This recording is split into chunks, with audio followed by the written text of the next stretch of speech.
በዛሬው ዕለት የምናከብረው የዚያን ዓለም አቀፍ በረራ የጀመርንበትን 78ኛ ዓመቱን ነው።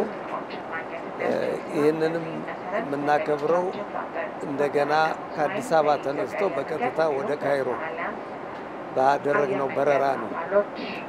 እንግዲህ ባለፉት 78 ዓመታት የኢትዮጵያ አየር መንገድ ከፍተኛ የሆነ ለውጥ አሳይቷል። ያኔ 5 DC-3 አውሮፕላኖች ኦፕሬሽን ስንጀምር ዛሬ ወደ 147 አውሮፕላኖች ደርሰናል። ይሄ እንግዲህ ምን ያህል ለውጥ እንዳለ ነው የሚያሳየው። ዛሬ የምንበርባቸው አውሮፕላኖች እጅግ ዘመናዊ የሆኑ ረጅም ርቀት የሚሄዱ እስከ 400 መንገደኛ እያንዳንዱ አውሮፕላን የሚሸከም አውሮፕላን ላይ ደርሰናል። ይሄ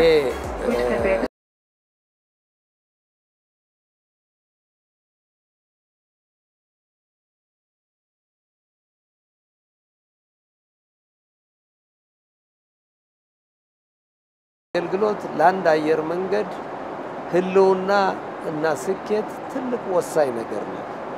እንዴት አድርገን ይህንን ቀን እናክብረው ስንል አንደኛ በረራውን ወደ ጀመርንበት ቦታ ብንሄድ የሚል ሐሳብ መጣልን። ሁለተኛ ደግሞ በምን መልክ እናክብረው ስንል የኢትዮጵያ አየር መንገድ አመራሩ ራሱ ለደንበኞች አገልግሎት የሚሰጠው ትርጉም እጅግ ከፍተኛ መሆኑን ለመንገደኞቻችንም ለሰራተኞቻችንም ማሳየት አለብን ብለን ተነሳን።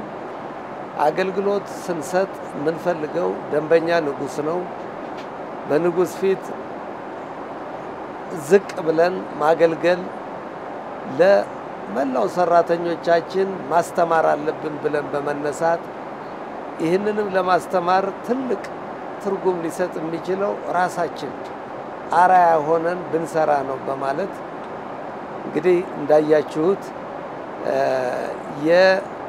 የአውሮፕላን ውስጥ አገልግሎት የሚሰጡ ሰራተኞቻችንን ልብስ ለብሰን